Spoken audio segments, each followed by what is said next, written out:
Hi guys, ako nga pala si Victor, isa akong OFW dito sa Jeddah, Saudi Arabia. At sa video ito, share natin ang aking experience sa pagkuha ng France Short Stay Tourist Visa or Schengen Visa with 5 simple steps. Disclaimer lang, hindi po ako isang travel agent or visa expert. At lahat po ng information na babanggitin ko sa video ito ay base lamang po sa aking personal na karanasan.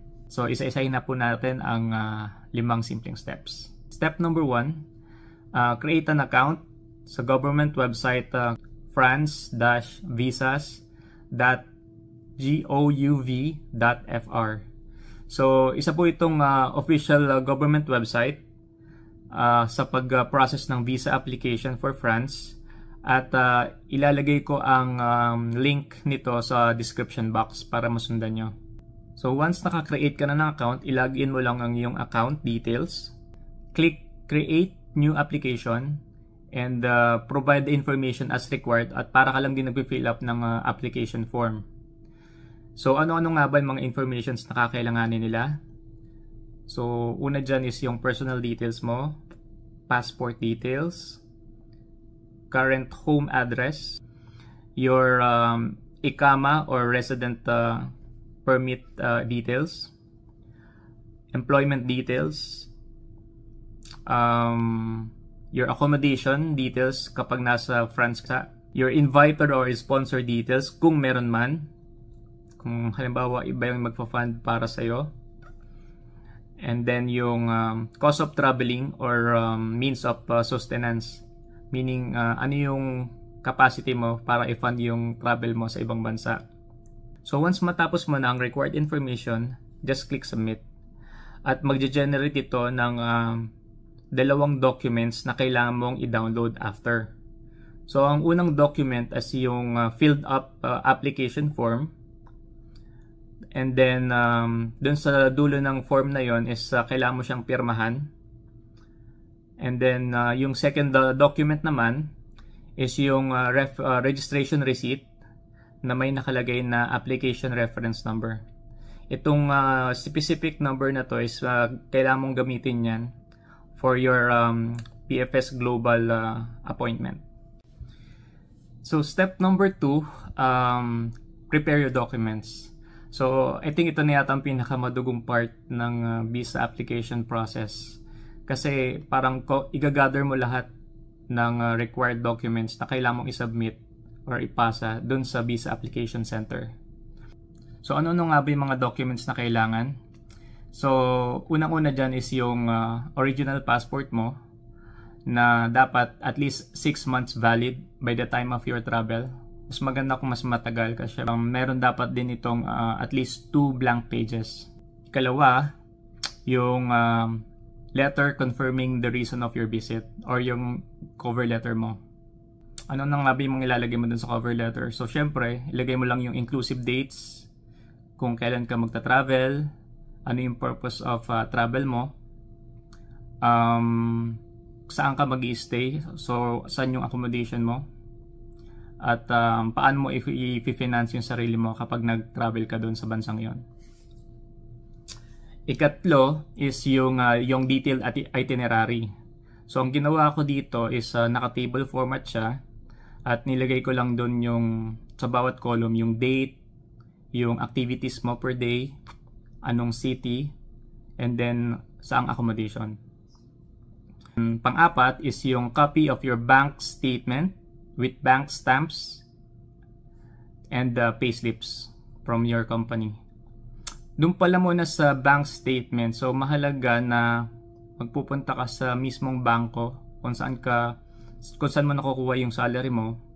Tapos i-request mo lang sa kanila na i-print ito. And then yung normally yung first and last page ng bank statement na yon, for example 40 pages siya.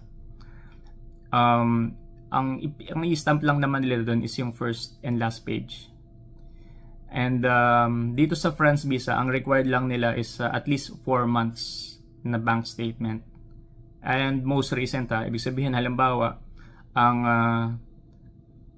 magre-request ka ng bank statement at least 2 to 3 days bago yung appointment mo sa BFS Global para at least most recent yung isasubmit mong document. And then kung meron kang payslip na makukuha galing sa company mo, mas maganda. Ikalima is yung Certificate of Employment and Compensation na may tatak ng Chamber of Commerce. So, isa to sa pinakamahalagang document. So, dun sa COEC, na nakalagay doon is ang yung company name, your position title, yung gross monthly salary, and then yung contact details ng company mo. So normally itong Chamber of Commerce stamp, nire-request lang yan sa inyong HR department. At since personal travel mo naman yan, kailangan mo lang magbayad ng 35 reals. Next is yung kailangan mo submit is yung ICAMA plus yung ICAMA translation copy. So itong ICAMA translation, madali lang naman to, maraming mga translation offices na nagkalat sa Jeddah, sa Al-Khobar, sa Riyadh, anywhere meron yan. At ang cost ng translation is 40 reals lang naman.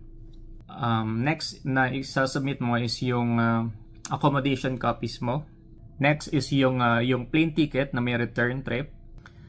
Next document is yung Saudi single exit and re-entry visa, which cost about 200 reals. So itong document na to is mare-request mo naman yan sa inyong HR department. Isa pang mahalagang document na kailangan mo i-submit ay yung travel insurance copy. Naglalaro lang ito sa around 128, 124 reals. Depende sa exchange rate. But normally this is around 30 euros. Fix siya sa 30 euros. So depende sa exchange rate. Either tumaas or bumaba siya in reals. Another document pala na kailangan mo is yung photograph ID na which complies with the Schengen visa standard. So actually available naman to sa BFS Global website na additional services. So just get it from there. Mas madali siya at mas convenient para sa'yo. Step number 3, visit the BFS Global website. So ganun pa din, kung wala ka pang account dito sa BFS Global, mag-create ka lang nito, madali lang naman sundan.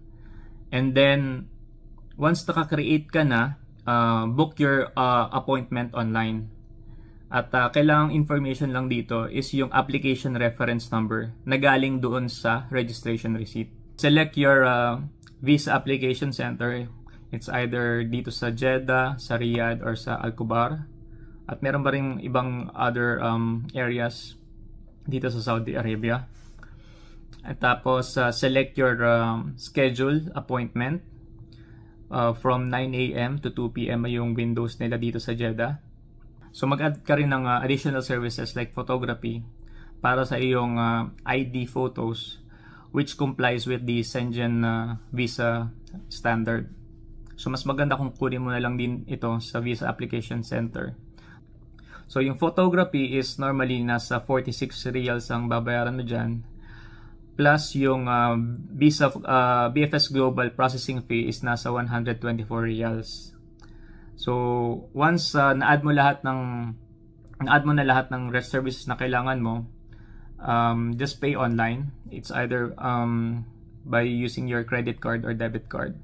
So ang total na binayaran ko online for the VFS only, wala pa dito yung visa, is nasa 170 reals. Step number 4, attend your scheduled appointment sa BFS Global. So once nakarating ka na dun sa BFS Global Application Center, isubmit mo lang lahat ng documents na hawak mo. And then normally i-check na lang yan isa-isa.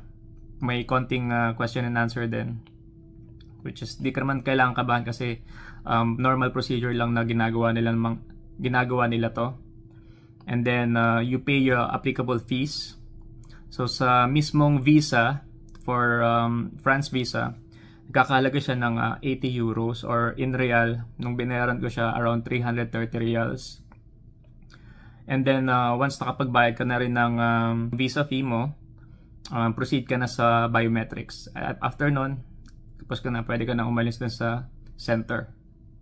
And last step step number 5,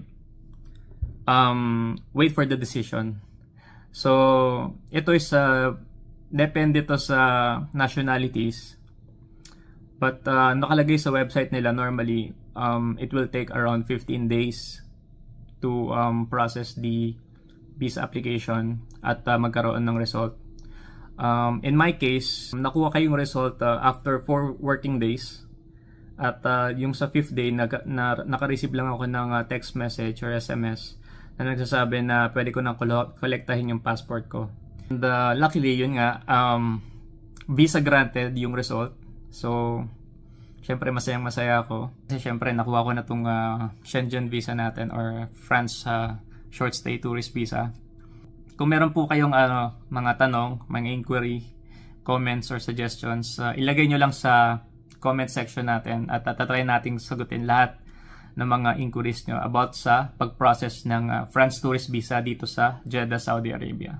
Kung may natutunan kayo dito sa video na to, please, baka naman, like, subscribe, and hit the notification bell para sa mga next na videos para updated kayo sa mga next na videos na ilalabas natin.